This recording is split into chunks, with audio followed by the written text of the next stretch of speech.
ایک بھائی نے پوچھا ہے کہ خطبے سے قبل جو دوسری اذان دی جاتی ہے اس کا ہم جواب دیں یا خاموش رہیں؟ دیکھیں، دوسری اذان جو بالکل خطبے سے پہلے دی جاتی ہے اس کا جواب مقتدی کو دینا حرام ہوتا ہے، یعنی مکروہ تحریمی ہے، کیونکہ نبی کریم صلی اللہ علیہ وسلم نے اس وقت بالکل مقتدیوں کو خاموش رہنے کا حکم دیا ہے، لہذا دل میں تو آپ جواب دے سکتے ہیں، زبان سے نہیں۔ لیکن چونکہ خطیب کا استثناء رکھا ہے سرکار نے، عوام کو مقتدیوں کو مخاطب کیا تھا، اگر امام صاحب جواب دینا چاہیں خطیب صاحب تو ان کو اجازت ہے۔ یہ میں اس لیے بتا رہا ہوں کہ آپ تو رک گئے، پھر آپ نے دیکھا ممبر پہ خطیب صاحب کے ہونٹ ہل رہے ہیں، آپ نے کہا بھائی یہ تو جواب دینا مکروہ تھا، ان کے حق میں نہیں ہے، آپ کے حق میں مکروہ ہے۔ نبی صلی اللہ علیہ وسلم کے مبارک زمانے میں ایک اذان جمعے کی دی جاتی تھی، اور وہ اس وقت دی جاتی تھی، اسی حدیث میں موجود ہے، جب خطیب آ کر جمعے کے لیے خطبے کے لیے ممبر پر آ کر بیٹھ جاتا تھا، اس کے بعد اذان دی جاتی تھی۔ سیدنا عمر کے زمانے میں بھی، سیدنا ابوبکر صدیق، سیدنا عمر کے زمانے میں بھی، اور سیدنا عثمان کے شروع کے زمانے میں بھی جمعے کی ایک اذان ہی دی جاتی تھی۔ Wake up to reality. یہ بڑا راگ الاپا جاتا ہے کہ جی خصوصاً اہل سنت پر یہ الزام لگایا جاتا ہے کہ یہ جمعے کی دو اذانیں کیوں نہیں دیتے، ایک اذان کیوں دیتے ہیں، کیونکہ باقی ہمارے جو حنفی بھائی ہیں وہ دو اذان دیتے ہیں۔ تو یہ بات تو بالکل صحیح ہے کہ صحیح بخاری کے اندر موجود ہے، تقریباً اوپر تلے 4 احادیث صحیح بخاری میں، کتاب الجمعہ چیپٹر کے اندر، جمعے والے چیپٹر میں، کہ نبی صلی اللہ علیہ وسلم کے مبارک زمانے میں ایک اذان جمعے کی دی جاتی تھی، اور وہ اس وقت دی جاتی تھی، اسی حدیث میں موجود ہے، جب خطیب آ کر جمعے کے لیے خطبے کے لیے ممبر پر آ کر بیٹھ جاتا تھا، اس کے بعد اذان دی جاتی تھی۔ سیدنا عمر کے زمانے میں بھی، سیدنا ابوبکر صدیق، سیدنا عمر کے زمانے میں بھی، اور سیدنا عثمان کے شروع کے زمانے میں بھی جمعے کی ایک اذان ہی دی جاتی تھی۔ لیکن ساتھ ہی پھر ان احادیث میں موجود ہے کہ سیدنا عثمان غنی رضی اللہ تعالیٰ عنہ کے مبارک دور میں کثرت کے ساتھ لوگوں کی تعداد ہو گئی، یعنی لوگ بڑھ گئے بہت زیادہ جو جمعے والے تھے مدینہ شریف میں،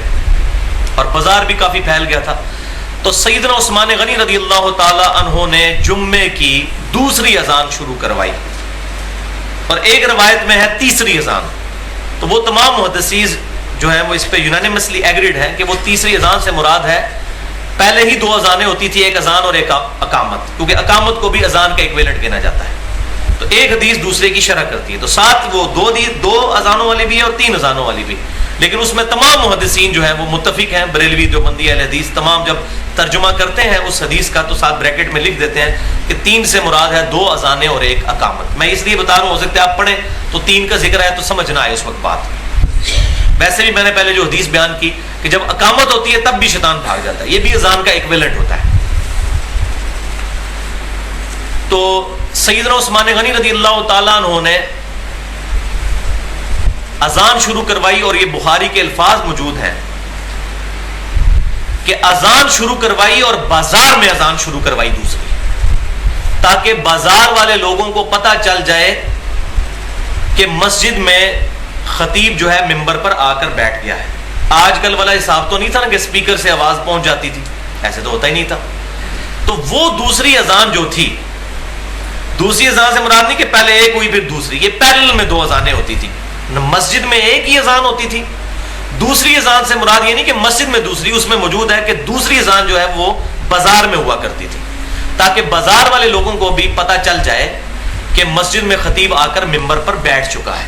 تو یہ سائملٹینیسلی دونوں اذانیں ہوتی تھی، مسجد میں بھی ہو رہی ہوتی تھی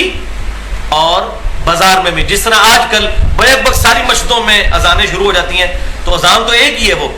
اب وہ اگر کوئی اس کو گننا شروع کر دے تو 100-150 تو ہمارے شہر میں اذانیں ہو رہی ہیں، تو بے وقوفی ہے نا اگر کوئی اس کو اس طریقے سے ایکومولیٹو اس کی گنتی کرنا شروع کر دے، تو یہ بے وقوفی ہے نا۔ تو پیرلل میں 2 اذانیں ہوتی تھیں، ایک بازار میں اور ایک مسجد میں، اور مقصد کیا تھا کہ بازار والوں کو پتہ چل جائے کہ مسجد میں چلیں، اب خطیب ممبر پر بیٹھ چکا ہے۔ ظاہر ہے کمیونیکیشن کے لیے اس وقت اس طریقے سے اسپیکرز وغیرہ اویلیبل نہیں تھے، تو لہٰذا بالکل ٹھیک ہے، ہم اس پہ کوئی اعتراض نہیں کرتے۔ لیکن مسئلہ یہ ہے کہ یہ چونکہ ایک اجتہادی مسئلہ تھا، اس وقت سیدنا عثمان نے جو کچھ کیا، ہم اس کو الحمدللہ سر آنکھوں پر رکھتے ہیں۔ آج بھی اگر دنیا سے ٹیکنالوجی ختم ہو جائے،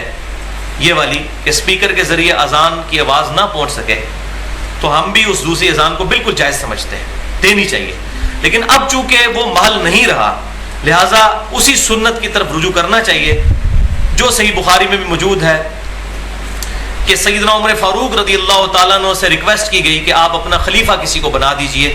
تو انہوں نے فرمایا کہ اگر میں اپنا خلیفہ کسی کو بناتا ہوں تو میں اس کی سنت پر عمل کرتا ہوں جو مجھ سے بہتر ہے، یعنی سیدنا ابو بکر، اور اگر میں اپنا خلیفہ کسی کو نامزد نہیں کرتا تو میں اس کی سنت پر عمل کرتا ہوں جو ابو بکر سے بھی بہتر ہے، یعنی نبی صلی اللہ علیہ وسلم. تو صحابہ کہتے ہیں ہم سمجھ گئے کہ سیدنا عمر بھی نبی صلی اللہ علیہ وسلم کی طرح اپنا خلیفہ کسی کو نہیں بنائیں گے. آپ نے وہ 6 رکنی کمیٹی بنا دی، 10 مبشرہ میں سے 6 بندوں کو ڈال دیا، سیدنا عثمان، سیدنا علی، سیدنا طلحہ، سیدنا زبیر، عبد الرحمن بن عوف، سعد بن ابی وقاص رضی اللہ تعالی عنہم اجمعین. لیکن اپنے اوپر رسپانسبلٹی نہیں لئی کہ ایک بندے کو، انہوں نے کہا اگر میں کرتا ہوں تو ابو بکر کی سنت ہے. تو میں بھی یہاں یہی کہتا ہوں کہ اگر کوئی شخص 2 اذان والی سنت پر آج بھی عمل کرتا ہے بہت اچھی بات ہے، لیکن مسجد میں 2 اذانیں نہ دے. یہ پبلک کو دھوکہ دینا بند کریں. یہ مولوی، یہ اذان ہوگی بازار میں دوسری، سر آنکھوں پر. سیدنا عثمان کی سنت پر عمل کریں، بہت اچھی بات ہے، ہم اس کو صحیح سمجھتے ہیں. لیکن مسجد میں دیں گے تو پھر ہم کہیں گے کہ پھر اب یہ بدعت کی طرف جانے والی بات ہے، کیونکہ مسجد میں سیدنا عثمان سے ثابت نہیں ہے. ان پر یہ جھوٹی تہمت نہ لگائی جائے، وہ حدیثیں خود کھول کر پڑھیں تو پتہ چلے گا کتنا بڑا دھوکہ ان مولویوں نے ہمیں دیا ہوا ہے. اور ہم سے اگر کوئی پوچھتا ہے اہل سنت منہج پر جو لوگ چل رہے ہیں تو ہم کہتے ہیں کہ اگر ہم 2 اذانیں دیتے ہیں تو ہم اس کی سنت پر عمل کرتے ہیں جو اس امت میں سیدنا ابو بکر اور عمر کے بعد سب سے افضل ہیں، یعنی سیدنا عثمان رضی اللہ تعالیٰ عنہ. اور اگر ہم ان کی سنت پر عمل نہیں کرتے تو ہم ان کی سنت پر عمل کرتے ہیں کہ جو نبی صلی اللہ علیہ وسلم کی سنت اور آپ کے بعد آپ کے 2 خلفاء جو اس امت میں سب سے بڑھ کر ہیں، سیدنا ابو بکر اور سیدنا عمر رضی اللہ تعالیٰ عنہما. لہذا یہ مسئلہ بھی میں نے کلیئر کیا. خدا جس نے کی جستجو مل گیا اس کا تو سب کا تو